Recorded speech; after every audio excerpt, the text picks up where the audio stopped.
last. All three of us were here one more time. Getting ready for Thanksgiving. Ak's about to have the best Thanksgiving ever. I actually want to be at his crib.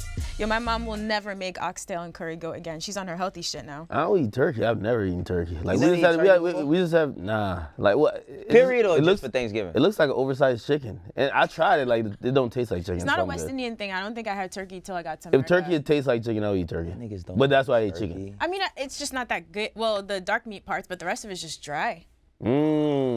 Just saying, well, you know, it's American. Actually, one of my brothers, they eat the stuffing part. I don't like the stuffing. Oh, stuffing is the best part. Nah, I don't eat that either. I only eat oxtail and curry goat and chicken fingers and rice and peas. No, rice and peas and chicken. And it's basically it's a Jamaican meal, which is a big one. You feel me? Bring us leftovers at least. Some rum cake for Wayno, yeah, for everybody. Rum cake. I need some rum cake. If it makes it out the crib, yo. Yes, no, I'm serious. I need a piece of rum cake, man. For real. All right, let's get into this one more time. We're not here tomorrow, but we're here right now, so enjoy it while it lasts. All right, so not only did he respond, he actually dropped a freestyle over Eminem and Joyner's Lucky You instrumental, even trying to use the same flow and cadence as Joyner. Let's listen. I got a million flows, I can go silly with those. I got a pocket rocket down a cock and chop and pop a nigga that really impose. Niggas is with me as villains and hoodies that lost all they good and they feelings on road. It's so appealing to feeling of killing a nigga that pose. Get Milli Vanilli with those. Turn a beef plate to a cheesesteak, bitch, I be really in Philly with those. All right, Tory gets points. 1, for responding that quickly. He was not playing. 2, for going over the instrumental. He pulled a Joyner on Joyner. Man, let's just keep it 100, man. Advantage Tory. I'm not going to award a point yet because, you know, at least I go by the point system when it comes to, like, rap competition. Advantage Tory. It's really double advantage. Responding, I thought Tory was really capping because he's kind of in album mode, you know what I mean? Music is dropping. He's celebrating plaques. I thought he was just popping shit to pop shit because you're on Instagram Live. Yeah. Dropped the song before the goddamn sun came back up. Gotta give him advantage. And also flipped the same flow and over the same beat. And to be honest, he's going in. Why do all the lyricists do that thing? Like Kendrick does it a lot. It's like I don't know how to like. I know, it makes your head hurt. No. That part where they're like the vocal inflection. The vocal inflection. Kendrick does that a lot. Anyway, advantage him, yo. And that shit was dope. Why advantage Tory though? Because just because of the time, just because he dropped it You're so on the quickly? clock, Joyner. You're on the clock. No. See, here you go with this clock shit. He's on the clock. No, he's not on no clock. How's he on the clock? Listen. He wrote a caption saying, don't ever mention bar for bar unless you come in with the bar. Advantage Tory, right? All this advantage Tory shit, fuck out of here. Only reason why I'm saying, and it was a very, very good verse, but guess what? You had the time to go in back over somebody else's work. You went over the song. In 25 minutes, Wayno. Wait a second. You went over the song and you redid what he did. Like I said, put them both in the studio together and let them create and see what comes out. What? We don't want them in the studio together. No. I get that. Ideally, that happens. You know, like not really yet. just all technical aspects included. It shit ain't gonna happen. It could happen. Okay, it could happen. Can they go back? No, we don't want any beef. I get it, but like for two artists even get in the studio to record an album or even a song these days, it's kind of rare. So we'll be waiting until everybody's dead before that happens. We want to look back and forth before they get in the studio. And also what negates that point directly, and that's why I gotta wonder why you're not giving advantage to Tory. Joyner Lucas, that's his MO. You got a hot beat, you ain't really kill it right? Well, let me come show you how to do it. Hey, wait. No.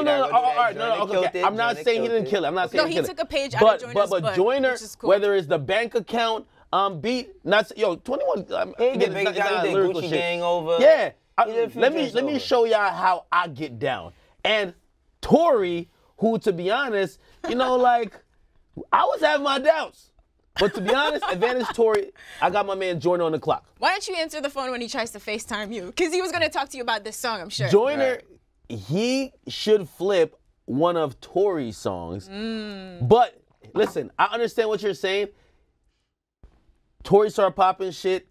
You were accepting of all smoke. The thing is, I'm not going to give Joyner the cop-out. If Joyner comes back and says, well, that's not what I said. I said we both get on track. Nah. All right, if there's one person who's not going to do that, I feel like we could bet on him. There's no way he's responding, not rapping. I think this is a Justify why Joyner is not on the clock. Because it makes no sense to put him on the clock. First of all, how much time? Bro, wait, how much time is on the clock, Ak? Yeah, he's always. I'll give this time. No time. No. There is a time limit. All right, what's the time? Joyner gets to go home to his nice family. I'm sure he has a nice mother, by Monday? grandmother, maybe even, I don't know if he has kids. He has a son. He has a son. Okay, his son. Right. They're going to have some good Thanksgiving dinner. Right. Black Friday coming, Cyber Monday coming. Tuesday. We got to get it on Tuesday. That's so generous. That's generous. That's generous. Yo, you know what I mean? Like, you know what I mean? Like, have a good family time. Get back to war on Tuesday. And of course, this is all in good It's all fun. a good fun. It's all the fun. But wait. What if he eats Thanksgiving meal? He has turkey, not oxtail, so he has time to recover fast, and he responds on Friday.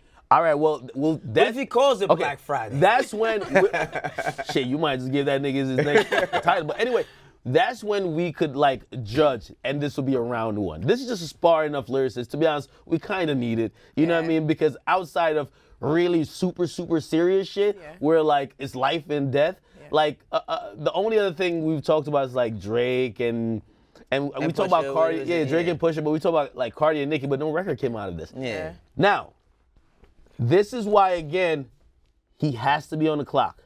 And I don't know if we have it. If you look at the caption, he was so disgusted with Tory Lanez. Right. He basically just said, how dare you get on Instagram Live and call me out talking all that shit.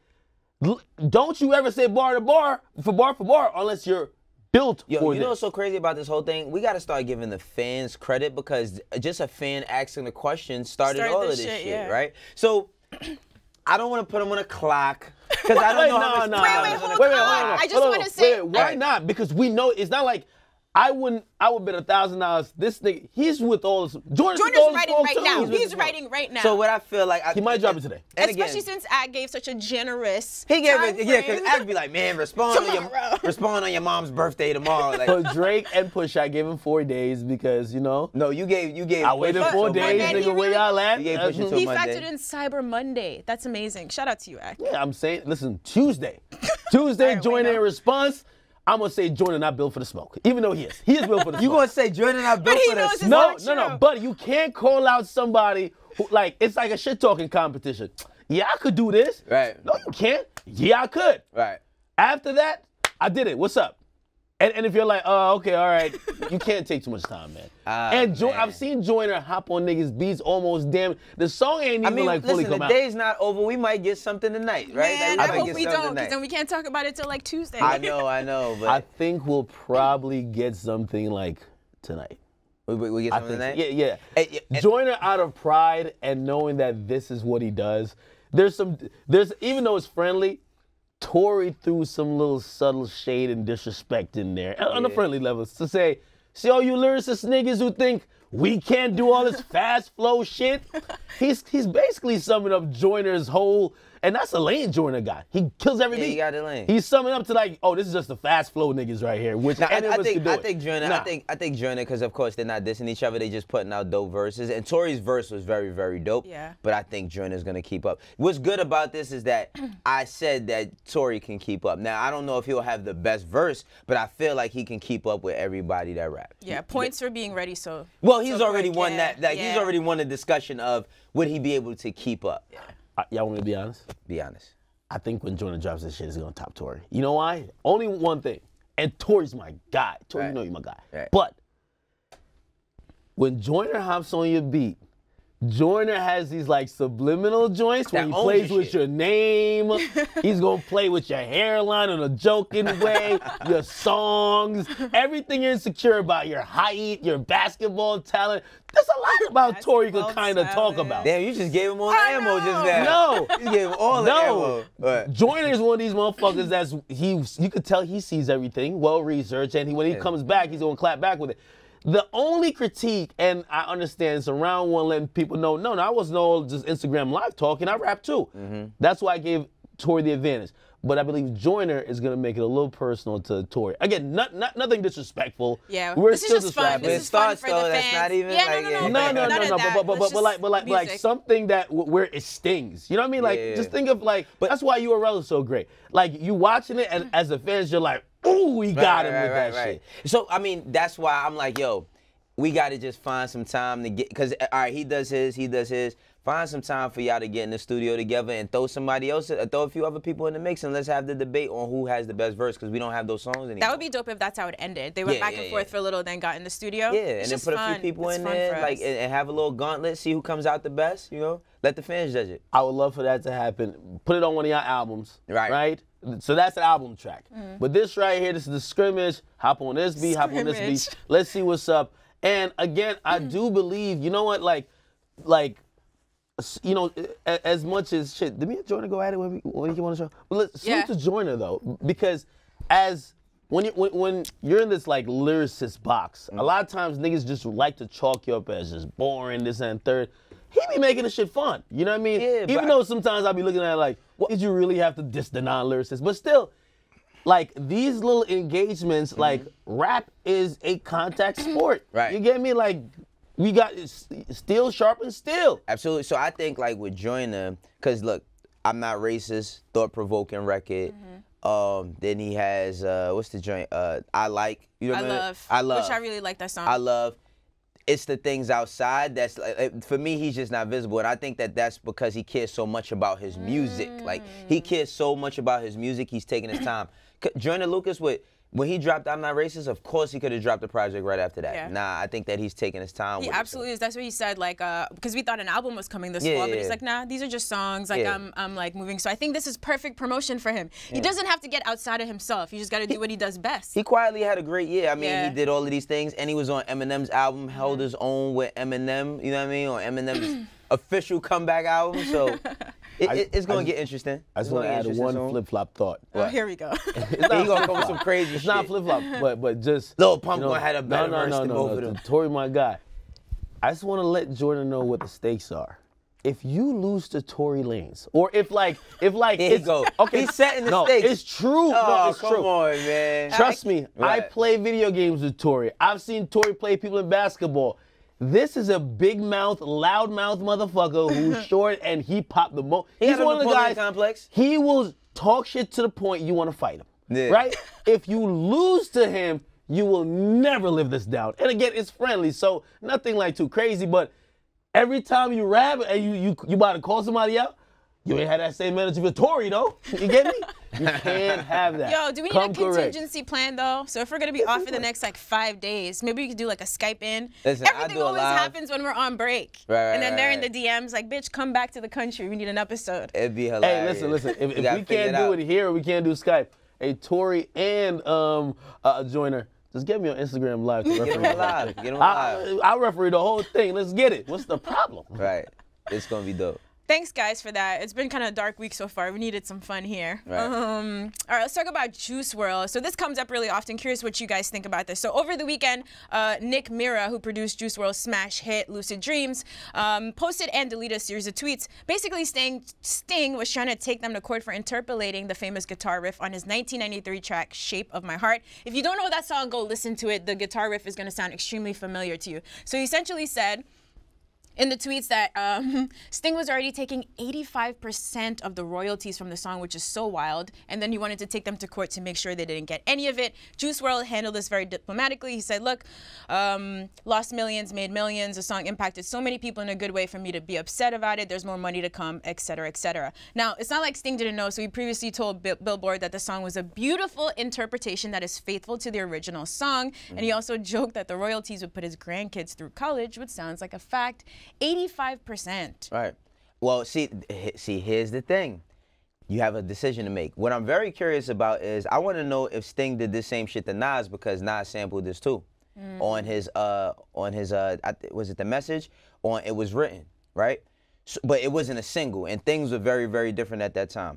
My thing with Tory, I'm looking at the paper. With Juice WRLD, my thing with Juice WRLD is like they had a decision to make, because you run into those type of situations where the person that you sampled, you'll say, oh, nah, he's bugging. I'm not giving him 85% of the record. And then you do the record totally over and it doesn't have the same sound, the same feel, the same And then there's impact. a difference between sampling and interpolation, right? Which makes it more complicated. It makes it more complicated, but at the same time, if Juice WRLD doesn't have this large, massive record, which he owns 85% of, like Sting owns 85% of, Juice is probably going around the world performing this record, right? So he's still making revenue there. But this all goes back to people got to start making more original sounds. Because guess what? In 20 years from now, Juice WRLD is going to be another Juice WRLD, or a kid that was inspired by something that Juice WRLD made. And he might not agree with everything that's on the record, or he might be in a certain situation where he says, yeah, you want to sample or interpolate my shit? This is what I want from it, and you have all the right. So it's just a decision that you got to make. Jalil Beats told me one time about Meek Mill's Amen. When they did that record, the person who they sampled took majority of the record. I mean, they still made money off of it, but it was like shit. You know what I mean? They took a whole big portion of it. So it's just a business decision you got to make at the end of the day. Wow. I was very offended for Sting that the producer would even say that. I don't know if we have the exact producer tweet up here, and salute to him. I'm not really trying to get at him there was like directly. an FU, and that's probably why he deleted it eventually. But I was offended because, listen, as much as I champion shit that's cultural and from the culture, business is business. And he accused Sting of trying to steal money from them. Sting owns the fucking joint. Y'all stole from him. Right, it's his song. And by the way, like you brushed up on it, like interpolation and sampling. You know what? I played this song because I was explaining to someone who they're not, their music background, they don't know much stuff from before even probably 2010, honestly, right? And when I played Shape of My Heart by Sting, they was like, what the fuck? Right. You get me? They had no idea. It's like the same people who've never heard of the Beatles. But it's this, like, let's really talk about sampling. So a lot of times when we see sampling, like even when Kanye did it, sped up soul samples, add drums, you kind of take a little piece, you kind of like cut it and chop it in MPC, Just Blaze, all that. That's a lot of times what we love about sampling. You could take some sounds and almost chop it up, create some new sounds. Right. And in that case, a lot of times we're rocking with the person who does the sampling because you created something new from something old. Right.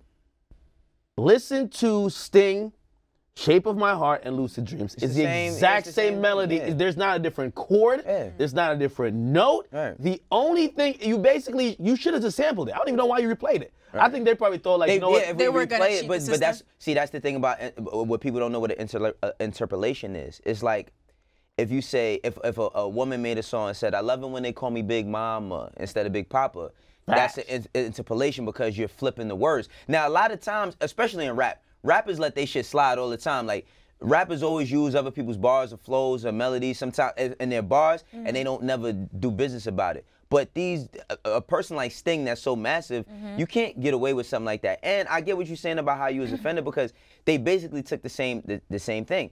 Now, Sting is not having a goddamn announcement or begging rappers, please sample me. Right. He's walking to the mailbox and collecting a publishing check from everybody who's been sampling him. Yeah. So I was like, how is he stealing from you? And it's not his first time, right? Remember he did I'll Be Missing You with Puff, which was a mega hit for him. So he's not new to this. Reportedly, did he really get none of that? Yeah, because they take majority of the joint. But and if a business deal goes your way and a Diddy deal, but it's a lot of, didn't get a lot of that. But there's a lot of different ways that samples get cleared too. It was one time when I worked on a record like with State Property, and we had sampled Dionne Warwick, and the song that we sampled, she basically called and was like, absolutely not. Like, y'all not using this shit because of the context of what was being spoken. But the producer who had done it, his manager, my man Ryan Press, his dad was one of the Temptations. So his dad had to call Dionne Warwick and say, yo, this is my son, could you pass this through? And then she passed it through. So it's a lot of different ways that clearances go, but ultimately, don't sample. That's why Prince, you've never heard a Prince sample record. You wanna know why? Because he does not allow it at all. Well, he didn't allow it at all. That's exactly what I was gonna say. I was like, this producer, and by the way, he's probably very new to the business. Right. If you would sample a Prince record, it's not getting clear. Yeah, he's not. And if it ever got clear, you're getting 0%. And no one's stealing from you. Right. You're stealing from him. He don't want none of y'all to mess with his records. Right. You get me? If you want to, like, again, and that's the thing, and even back to interpolation, when like, interpolation is not only even just the instrumental. Right. Like, for example, and this was a very iconic and famous lawsuit that went down. You had Rick Ross, who had Every Day I'm Hustling. Then you see LMFAO, they had their song that popped off, and they had Every Day it was a shuffling. Yeah. And Rick Ross like, yo, that's a iconic line that came from my song. They did a play off of it. I deserve some money. Now, ultimately, Rick Ross didn't win that.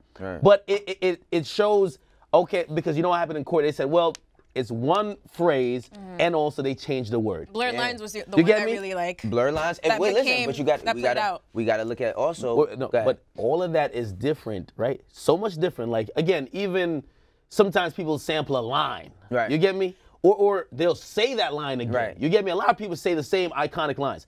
Much different than you taking the whole melody and looping it, and then looking at them like you're stealing from them. Right, but then you got, and because there are cases that work, like Trinidad James on All Gold Everything. Don't believe me, just watch. Bruno Mars used that. Don't believe me, just watch. Don't believe me, just watch. They handle business right. I think they won a Grammy for that, right?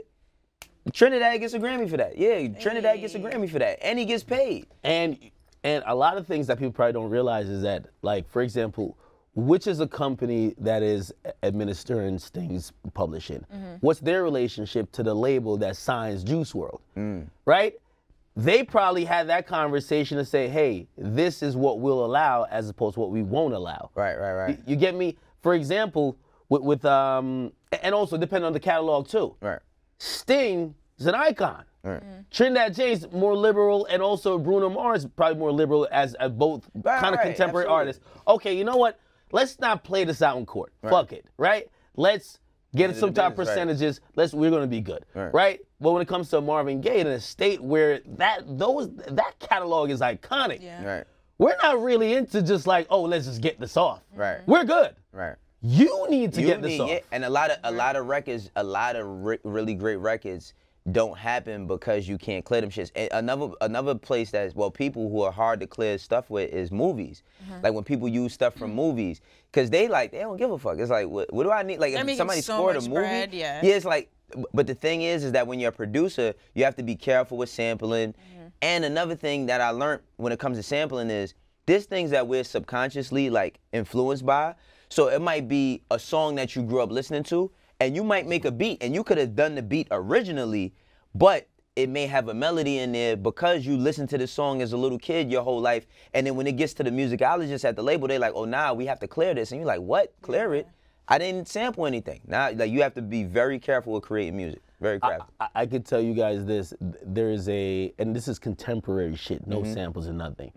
But there is I don't want to just like spill all the beans in terms of the song and the artist, because there's little feelings there, but there's a particular artist that had a song, very popular, we talk about him all the time, right? And another artist that had another song that sounded similar. That song was held up 3 months because they had to get all type of specialists to analyze if it's close enough that it's literally a sample or interpolation of the other one. Yeah. I mean, it's big business. You get me? Like, and that's why for everybody involved, and if you notice, you know why the producers probably complain that Juice WRLD's chilling? You know why? Because he can't perform. Exactly. He can't perform. So let's just imagine 15% is split, and you know the normal split. 50% to the 50% to the producer, 50% to the artist or the recording artist, right? Now 15. Yeah, so it's 15. You got to divide. You get 7%. You see that statement, all the money that came in, and that only you see. Oh hell no. Yeah, but yo, that's Juice WRLD is getting booked for a wild amount of money. Right. He's like, you know what? You win some, you lose some. I'll be good. That's why Juice WRLD said, but the producer, hell no, I'm tight. He can't go do a show every night. You know what I mean? I'm tight. But the thing is that, you know, as a producer, you just got to recalibrate and just like. So huge lesson learned here, especially when you're playing with a legacy act like Sting. Because at the same time, and like I said, you have to think about that future, about your future. That same producer that's saying that in the future, he's gonna have original records he does, and it's gonna be a kid that grew up. You know how many kids is gonna sample Metro Boomin when Metro Boomin's 40 years old? And it's gonna be a kid that's like, yo, I grew up on your shit. I'm like, I don't care. You don't know where you at in life. Yeah. I mean, Sting he's good, but you never know what artists like. That shit. Sting bought a whole island, man. You know how much publishing checks he gets? Oh yeah. He probably, when they literally, I think the producer got mad because of that comment. So he made the comment. The grandchildren comment? Yeah, and the producer was like, damn. So you mean you taking all the money from the record and you just dismissing like, oh yeah, that shit will probably put my grandkids through college. Yeah. But I mean, it sounds like a snide remark, but it's When you facts. It's listen facts, to the it's song facts. side to really- side. Because if the tables, that's what I'm saying. Because when the tables are turned one day, because somebody's gonna sample him, and he's in hip hop. You know, Sting is in a, like you said, he's in a different class, a whole different game. A hip hop kid, you might say, all right, I'm not gonna take so much, but you have right when they sample your shit. So, just don't get original sounds. Clear your shit. Go through all of that before you start making music. A lot of people don't even realize about splits and stuff like that. Yeah.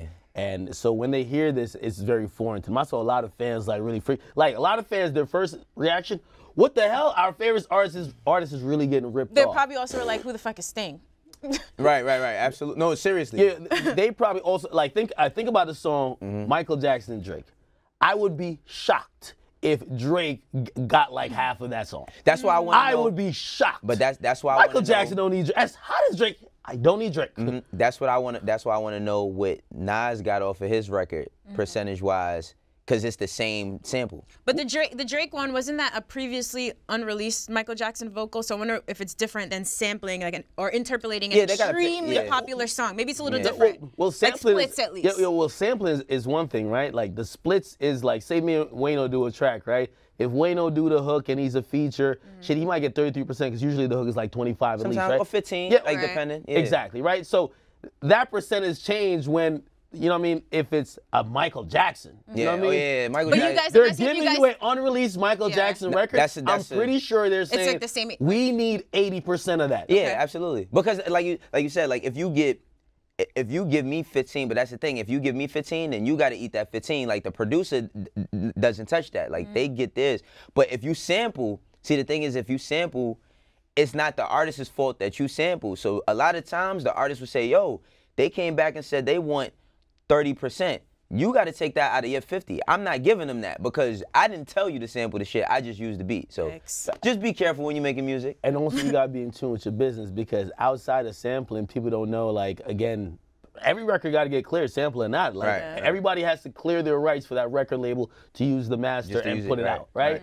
Shit, like, there's been records, like, people, you would think everything is 50-50, but that's when you see certain times, like, for example, earlier this year on social media, like, say, Pierre Bourne, he was like, yo, I don't know if y'all know, I get 80% of, like, Gummo. Right? Because he was unwilling to clear a record that was hot. And that's the thing. If your record gets out on social media, now the fans have chosen it. Yo, think about Unforgettable. From what I've heard, French Montana owns very little of that record. But that little bit is a lot. That's because it's a massive record. You're right, but the perception-wise, oh, it's French's record. He's getting a lot. That record got leaked because French got it, put a verse on it, threw it up on SoundCloud. Shit ain't cleared yet. Shit's kind of moving now. Now you want to make it a single. He forced their hand. Yeah. Okay, we'll make it a single, but what do you think the percentage is like? We not going to... Right. Well, maybe this will make the fans feel better. To your point, so what is it, 15% and then divided by 2? What do you think is 7.5% of the royalties for Lucid Dreams? Well, the publishing and the royalties is 2 different checks, but and then it's... Either or both. Yeah, and then, I mean, there's so many different ways to collect now. Like, you got Sound Exchange, which collects, like, all the online shit. So when kids are putting their stuff up on YouTube and all of that, there's revenue collected. Wherever you see a number, there's a dollar. So there's all types of ways to collect. So don't feel like if you didn't win one way that you can't go get other money because there's so many other ways to collect revenue for royalties and shit. It's a lot of different royalties. Yeah, listen, this is why you gotta be in tune with your business. And also for fans who do say watch Everyday Struggle, I like this part of the show where like we're kind of giving you a little bit of music business education because otherwise, you know, like, shit, I was once an ignorant fan, be like, yo, I've been online, like, man, fuck Sting, man. Why you stealing from Juice WRLD? That's my guy. But then you get to realize, no, it's Sting's product. He don't got to give you shit. Right. Absolutely. That was a great lesson. Thank you, guys. Thank you. All right, it's been a minute since we talked about Azalea Banks. This one's for you, Ak. Chickens again? This one's for you, Ak. But you know what's crazy? Remember when she went on the saga about Elon Musk? No one believed her, but turns out there was some truth in there. So let's see if that applies here. So anyway, according to Azalea and her Instagram rant, she was having some conversations with Kanye. She was working on music for him, a Yeezy survival kit. Then she says she claimed during this time Kanye spilled hella tea to her regarding his relationship with Kim. Kim. He was apparently upset that she texted him heart emojis, and Kim was jealous. And I don't know, you guys. Somebody help. He's a faithful black man.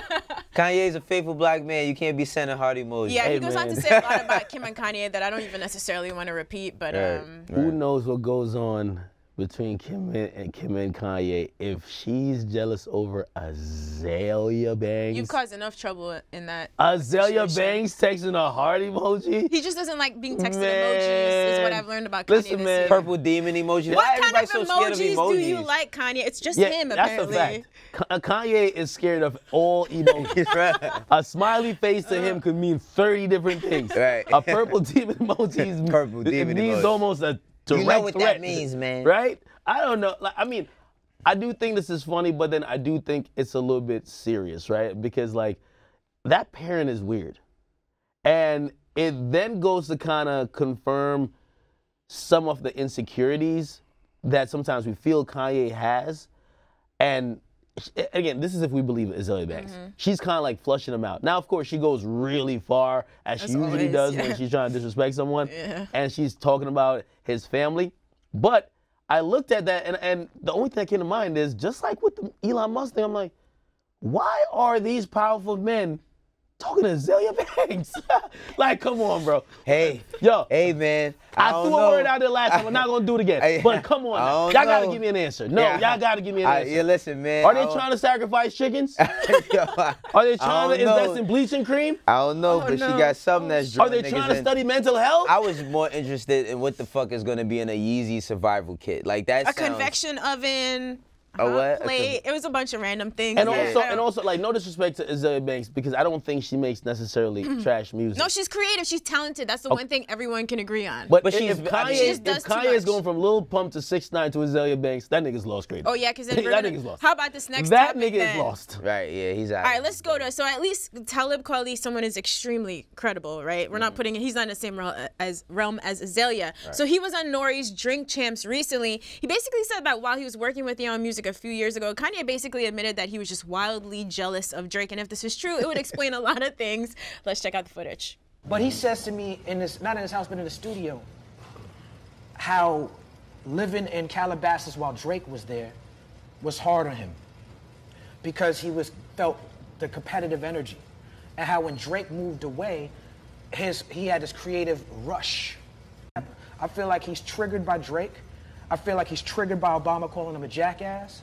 And I feel like he just wants to be liked, and he's misinformed. All right, so the line about his pool being bigger than Kanye's pool, it was kind of funny at the time, but clearly Kanye must have taken that shit really personally. Yo, you know what's so crazy about this shit? I think Kanye's like in love with Drake. I think he's obsessed with him. No, seriously, I really believe that he's obsessed with him, because I feel like for a person like Drake who grew up a bromance, or like a Jaden Smith and Tyler the Creator type of. I think like a what was that movie where they wanted the person wanted to take the wanted to become the other person. I think he no, it's not that. But what I see from this is, like, to Drake's defense, for a person who grew up. No, seriously, I'm trying to get there. I'm trying to get there. Dancing around it. I'm trying to get there. No, with Drake, I feel like for a person that grew up idolizing Kanye, he made it cool to be Aubrey Graham, to be Drake, like to use your name and be who you are. And Drake has always been vocal about that. For him to have all these feelings, and it was only because I lived next to you and I attained wealth, so I could, like, Drake probably this whole time is like, yo, it's kind of ill that I live down the block from this motherfucker. It's crazy when you're someone like Drake looking up to someone like Kanye for them to do. All right, a couple of things here. I like that Talib brought up the Obama thing, because I, deep down in my heart, believe that all this Trump MAGA bullshit is because Obama called him a jackass. 100% I believe that in my soul. But separately of that, we're talking about Kanye. We're not talking about greatest of all time in the top 5 rap. We're putting him up there, greatest of all time artist, period. He's jealous of Drake? Something's wrong with him. Psychologically. No, seriously, I think that something's wrong with him psychologically. And he's jealous of Drake because, like Talib said, remember Kanye was the most likable guy. Everybody liked and loved him and all of that. And now, like, everybody loves Drake. After hearing that, I feel like he's obsessed with him. I think he's obsessed with him. Seriously. That's so crazy. Not gonna lie, when I heard this, it reminded me that I've heard it before. And I've heard people say this. I've heard people say this, and I called bullshit on it the first time I heard it. It's the second time I heard it. Bullshit. I'm like, Drake, no, Kanye, jealous of anybody? The guy who is so successful, the guy who we praise for all the good and creative shit he's done. For inspiring a whole generation, for changing the sound of music. He can't be jealous. And I think more and more, I guess maybe just hearing it a lot, because shit, I went back to listen to interviews. The only thing I could really hear where I'm like, maybe that was jealousy, but it sounded also like admiration. Like, he did a Breakfast Club like right after he did the whole Yeezus thing. Then he came back and admitted that, yo, yeah, I was kind of tripping, right? But he was also praising Drake by saying, yo, listen, me and him, we might work together. And also, he got me back on my grind when he was rapping about people are too focused on fashion, this and third. Got me back on my grind. I took that as Kanye was inspired. Right. Inspired by. Inspired by and jealous of, two different things. Yep. Yeah. And maybe there's a fine line.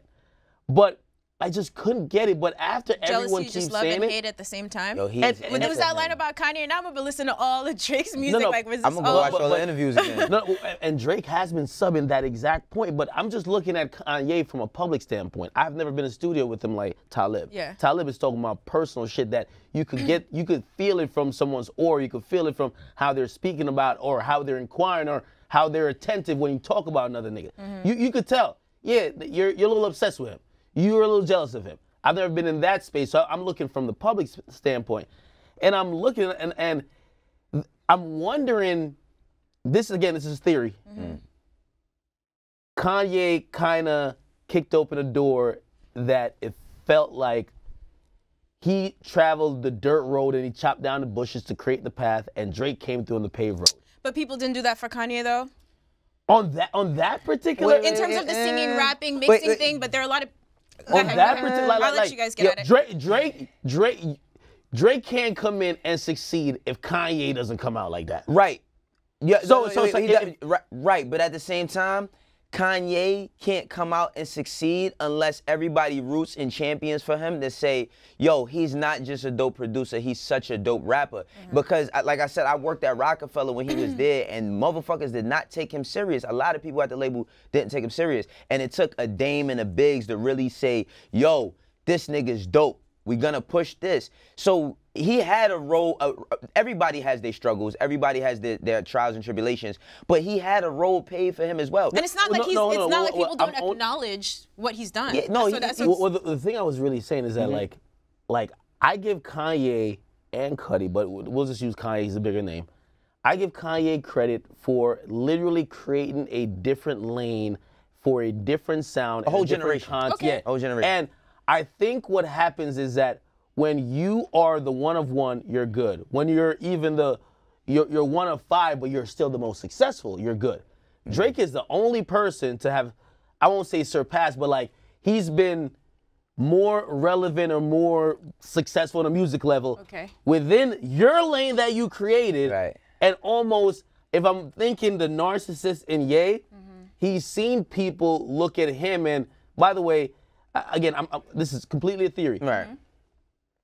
Drake has used the methods that I've kind of also started in terms by of being employing, yourself. Yeah, but not only that, but like in terms of how music coming about, right? Yo, I'm gonna use the best minds. Okay, if you could help write some shit, whatever. Drake has kind of used some of that if we're believing everything that's going on, right? Right. If I'm Ye, do I feel a little resentment that this motherfucker is doing everything that I created a little bit better than me and is getting more success than me at it? That would probably lead to why I'm having a breakdown on the Yeezus tour from like last year, whatever it's called. And I'm ranting about why I gotta hear Drake all the time.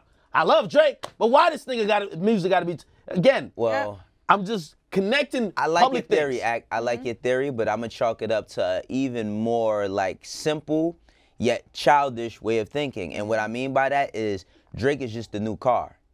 Like, I feel like Kanye was the new fucking, he was this new idea of what rap was to become. A person that used their first and last name, showed who they was, talked about real things that was real in their world unapologetically. And he, like you said, he was the one of one. Now here comes the new kid in class, right? Jesus, that's so crazy. Here comes the new kid in class, and the new kid in class, he has some way. He's like, yo, man, I like you and I grew up on you and that, but he's a little bit better than you. He's faster. But they're so different. I do not look to Kanye to be a good rapper. That's the thing. I don't look to him to be a good rapper, but I appreciate when he raps about certain shit. I used to. We used to. Right. We appreciate when he raps about certain shit. That was the fucking meat and potatoes of what make us who we are. We felt like he was the fighter for us and all of that, right? Now, Drake don't make them type of records, but one thing I can say about Drake could rap with niggas that talk tough. He could he could sing about love. He could sing about shitting on chicks. He could rap about shitting on niggas. He could do every type of record there is, while Kanye is sitting here punching his brain like, I can't get it out of me. And I feel like it's a very, very childish thing. Yeah. He's the new guy in town, and he hasn't. Remember we talked about transition and knowing when to leave, and Drake said, yo, I never want to be that guy that's overstaying my welcome. All this Ye album and the Kids See Ghosts and all of that shit, I just feel like he's trying to save face for his legacy. So then now we're definitely believing that he heard about Drake's the album release date, and he tried to sabotage I don't know, but I feel like, real quick, I feel like the shit between Pusha and Drake don't got nothing to do with Kanye. Like, it don't, now, yeah, him saying shit about Kanye, Pusha's frontlining and defending, but Pusha's problems with Drake is not that. Yeah, you know I believe you guys. This conspiracy is not so far-fetched. It's just really stunning because, like, Drake has been on record saying years ago, like, Kanye is someone I've admired for so long, and all this industry shit has gotten in the middle. It's crazy for Kanye to, like, take it this Then look, Drake and Jay's relationship reach a new plateau. Kanye's and Jay's relationship deteriorates. Like, I think everything plays into a part of it. Like, even analyzing this, and maybe I just really put too much time into it. We got time. Fuck it. No, we're like just mental time. When I'm trying to think and I'm piecing together, because I'm not going to lie, unless you're in the inner circle, a lot of times you're working off theories and you're trying to see what happens, if it supports or whatever. And I'm thinking back and I'm like, Drake first big video, best I ever had. Kanye did it, and it was his worst video. Worst video. But I think Kanye at that point was probably in his mind thinking, this is someone who's coming up on my wing. And is he sabotaging this nigga though? I don't know if he's sabotaging it, but because remember, Drake got a when lot of flack for that video. Yo, it's only certain people. Like, I think it's very unappreciated how Wayne is. When you bring up someone and they're kind of under your shoulder, and perception-wise, they now flip and they're above you. Yeah. Not everybody's ego could deal with that. Could be like, go ahead, be great, Nicki and Drake.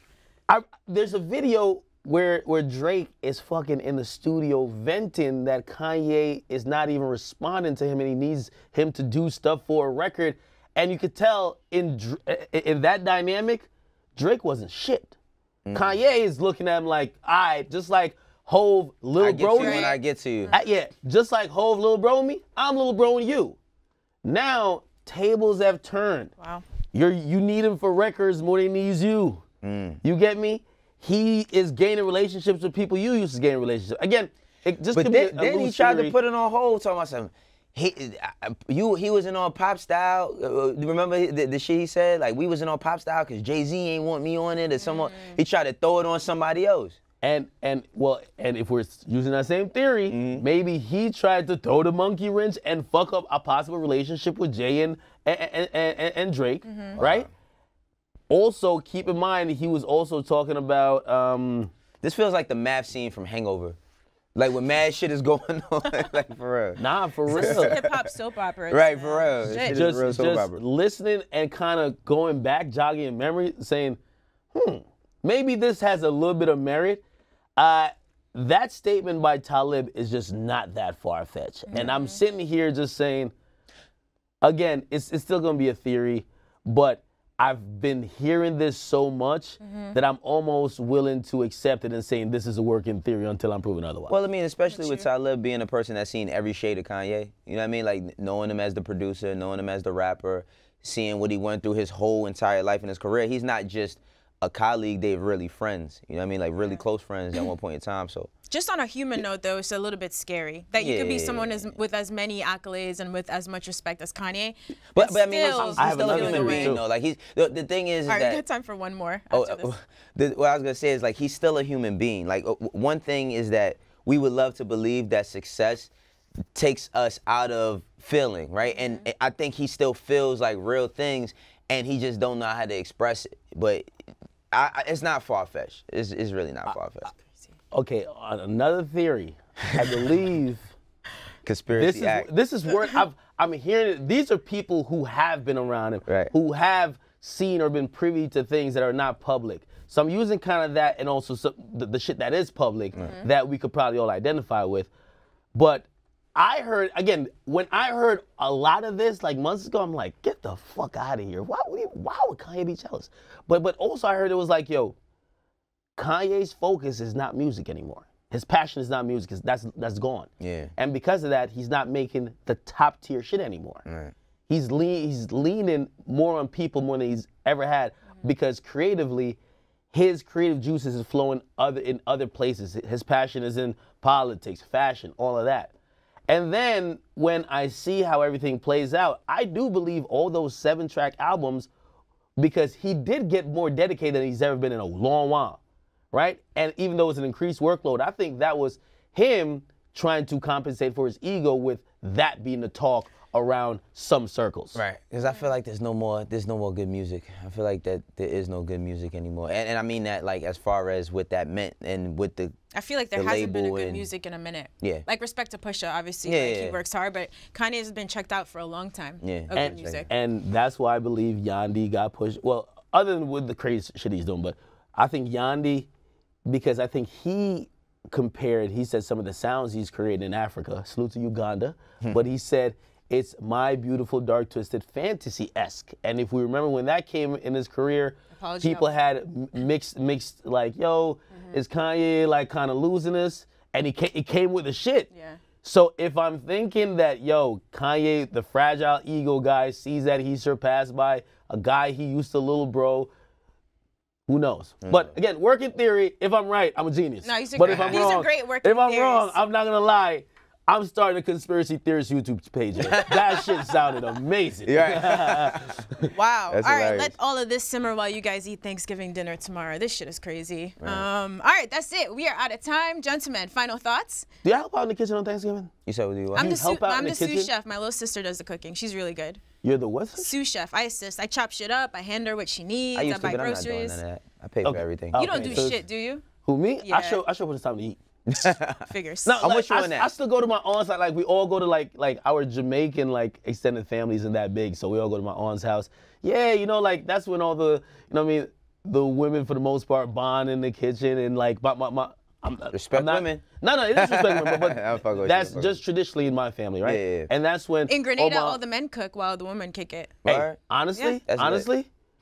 the most Jamaicans I know, the men are the better cooks. Yeah, they're like, ladies, chill, have a drink. We'll take care of this. But I know for my household, the men, you make the drinks, yo. Get the drinks right. Get the drinks right. And it's all a bonding Act experience. has such a heavy pour. Don't ever let this guy pour you a It's all drink, about yo. family. You know, it's all about family. Exactly. And hopefully, while there's so much turmoil going on and a lot of newsworthy stuff and a lot of music, this is a time to kind of just like reclude and just kind of have some family time. Yeah. For a couple of days, we check back into the fuckery on Monday. Sentimental act, man. I know, sentimental act. No, for real. But in the meantime, before we get back to the bullshit on Monday, like we mentioned early in the week, Wayno did go up to Harlem to give out sides to families in need. So let's ride out with some like Thanksgiving cheer. Guys, enjoy your holidays. Wayno didn't even invite me. I'm mad.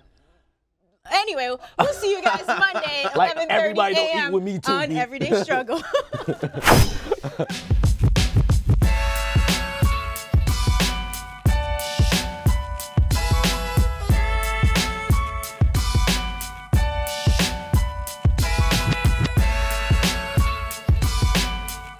Come on down to The Price is Right. How you doing? I'm Wayno.